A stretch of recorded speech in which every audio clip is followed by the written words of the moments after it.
Everything in this documentary is alleged and for entertainment purposes only. Do not harass anybody mentioned in this documentary. The agency wants to know if the platform is being used to arrange drug sales. Social media site Snapchat is now under an investigation by the FBI. I thought I knew so much about fentanyl because we had talked about it so much with the passing of my friend Jayke.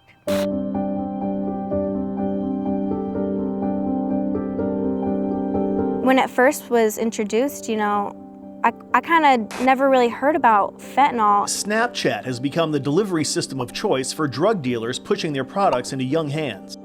Oh yeah, there we go. That's actually how he passed away, was fake Percocet bought off Snapchat. The lawsuit alleges Snapchat is an open-air drug market, inviting nefarious dealers who take advantage of the disappearing messaging features. That started because he broke his collarbone and he was prescribed Percocet for the pain. He probably thought it was no big deal because he had been taking these Percocet from a doctor. The FDA approved making OxyContin available to children. How old was he when he got prescribed Percocets? He was 15. They're going out and they're getting something that they think is, oxycodone or Percocet or Xanax or whatever, but it has fentanyl in it. Zach Plunk was a happy teen. Then after an injury, his family says he purchased what he believed to be Percocet on Snapchat. It really was no big deal to all of us, Snapchat is responsible for what happens on its platform. They, quote, proactively find and shut down drug dealers' accounts. That's what we did in high school. We were always chasing that next high. It was Snapchat selling drugs through her Snapchat. Killed by drugs, he got over a Snapchat. The next party, we were just waiting for the weekend. How did we miss this kid?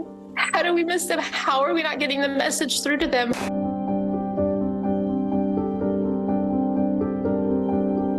It was maybe a week or two.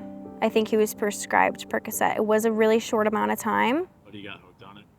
Hooked on it, for sure. With Jayke, it was a dirt biking accident, and he was prescribed Percocet. I remember him in his backyard, and he actually offered me one.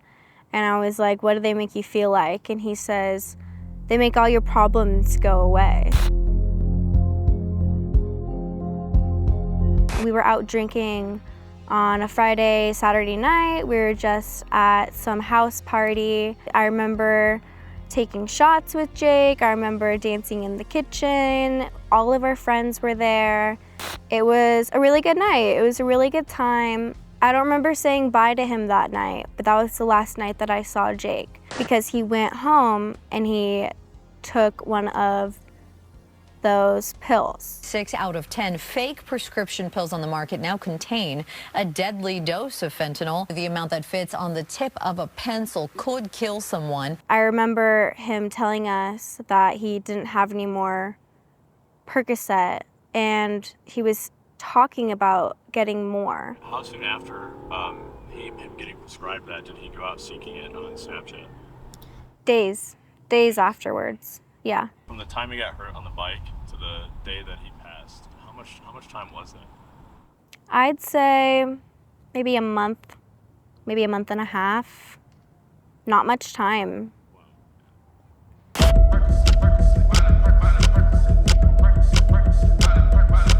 It all happened really fast. I remember it was me and 2 other friends at my house. I was kind of wondering why Jayke hadn't come to my house yet, because it was well into the morning, afternoon. My friend Zach walked out of my room into the hallway bathroom, and he was on the phone. I saw his face when I walked past the bathroom, and I immediately knew something was wrong. It was a friend on the phone letting us know that Jayke had passed away. As I look around this room and see a lot of people that know Jayke just as good as I do, I don't need to convince anyone here what a great guy Jayke is. Many of you here have expressed to me that he truly is a legend, and I could not agree more. Snapchat is literally a grocery store for drugs. You could find any drug that you wanted on Snapchat. Just by trying to buy weed, I've seen cocaine, I've seen Xanax, I've seen heroin, I've seen meth, I've seen Percocet, I've seen fentanyl. It's all in the area, like Phoenix. Phoenix police arresting 2 men in connection to more than 1 million fentanyl pills. Mesa police got $1.2 million worth of fentanyl. And I was finding these without even looking for them. You know, like I'm just trying to get a blunt. From 2020 to 2022, Snapchat was allegedly a conduit for over 75% of the fentanyl poisoning deaths of children between the ages of 13 to 18. This isn't an internet problem. This isn't a social media problem. This is a Snapchat problem. It's sad that so many kids so young have so much access to it.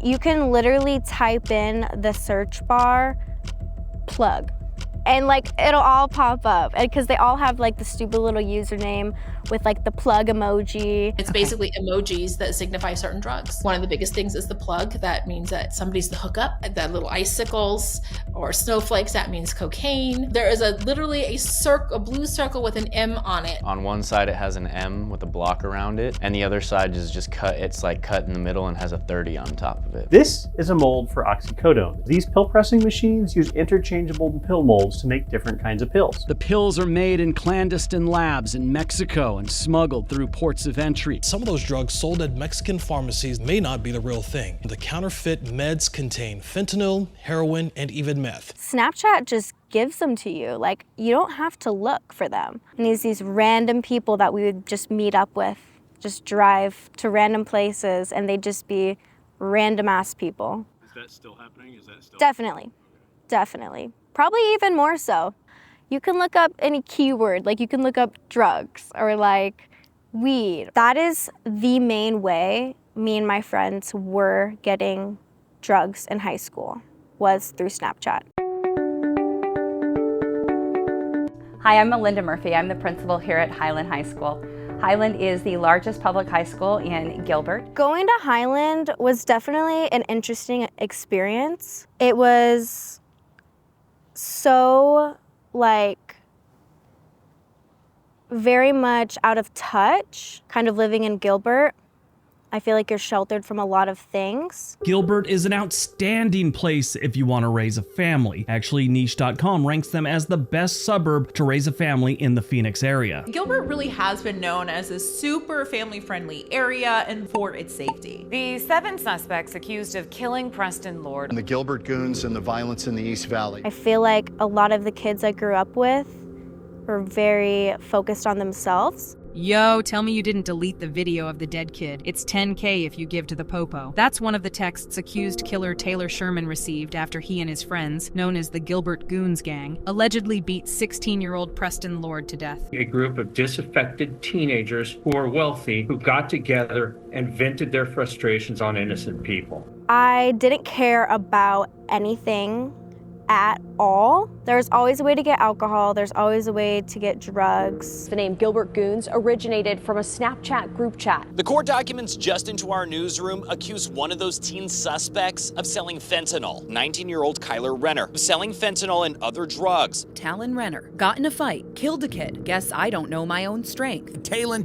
there's two Talons. They're trash. They have dumb names. Travis Renner, Talon Renner's dad, was indicted in February and faces drug charges after a search of his home. Get Renner's. That's the kid. Can I say their name now? If they sue me, I'll sue you back. While investigating the Gilbert Goons section of the documentary, I reached out to somebody that was close to Jayke and was familiar with the Renner family. This person wants to remain anonymous, and everything you're about to hear is all hearsay, and parts or all of it may not be accurate. This person said, "The Renner family is a whole mess. Somebody this person knew named Dylan used to date Avery Renner, who is the sister to both Kyler and Talon Renner. The anonymous person heard through Dylan that he was being supplied drugs through Travis Renner, the father of Kyler, Talon, and Avery. The father was allegedly also supplying drugs to his own son Kyler, who now sits on trial for possession of fentanyl and other drugs with the intent to sell." This is Kyler Renner. He's about to do the Mentos Challenge. And my brother wants to do a backflip on every floor. Yeah. What's her name? Renner.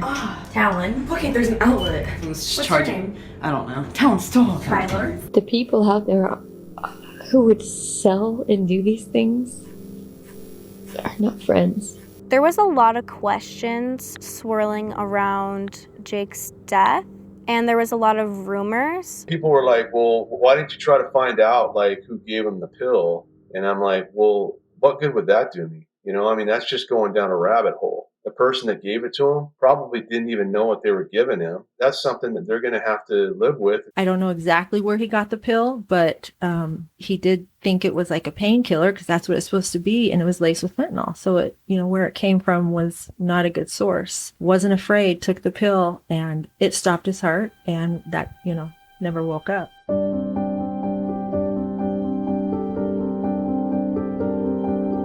Now, a judge has ruled that a case blaming the popular messaging app for the fentanyl deaths of at least 60 young people can, in fact, move forward. They sued the platform for allegedly facilitating the trade of illegal drugs. Cases involving social media companies are often thrown out in the early stages due to a federal statute that shields social media companies from liability. Snapchat has denied any legal involvement with the overdose deaths. Alexander got his first cell phone in 5th grade. Alexander had died at the age of 14 to fentanyl poisoning. Families say that they believe Snapchat basically creates an environment that makes it too easy for drug dealers to find children on the app, especially vulnerable kids. Throughout 8th grade, Alexander struggled even more. His use of Snapchat coincided directly with this steady decline in his mental health. Jake had his struggles. Life wasn't easy for Jake. He probably had some things that we weren't even aware of. Snapchat actually continued to allow this user, AJ Smokesy, to sell drugs on Snapchat. This dealer likely caused the deaths of 2 more individuals, one before and one after Alexander's death. It took Snap 9 months and multiple subpoenas for them to even respond. The impact, I've never seen somebody impact so many people, and especially losing Jake. I feel like it shook our whole entire world for so long. But I wouldn't trade any of the memories to not feel the pain. I would take that pain for sure. Jake taught me how to be my own person, to speak my mind, to have fun with my friends. He was just like this happy ball of energy. And to think that fentanyl took his life away from us is just unfair. It's just really unfair. As soon as people started finding out that he had passed, they were showing up at our house. And by that evening, our entire backyard was filled with kids. They had decided to do a skate for Jake in our bowl. And our backyard and bowl was so full, there wasn't even any standing room. Yeah, there was a lot of love in that bowl that night. Everyone gathered around, everyone's holding hands, everyone's sharing stories. Jake's just the coolest motherfucker I've ever met in my life, honestly. He's badass and he knows it. And he's the kind of cool that everybody wants to be. I just want Jake to know that we're still here thinking about him every single day. He's on my mind every single day. Being his friend made me a better person, for sure. I'm excited to see the ones I've lost. I'm very excited to see them again because I don't know anything more in my life. I know that I'm gonna see them again. And that's what gets me through my grief, and you have to believe that this isn't the end. If you're in a relationship and your first intuition is love, then that person's going to feel that, and they're going to feel prompted to do something that's probably going to change their life, not because you're forcing them to do it. The time to instruct and give counsel isn't when your kids are coming to you and they're in pain. That's not the time. They want somebody to listen to them, and they want somebody to be understanding and just love them. Our most gracious Father in heaven, with humble hearts and love for Jake, we bow our heads in celebration of his life, of his love, of the many memories that we have of him. And these blessings we pray and ask for, and do it in the name of thy Son, Jesus Christ. Amen.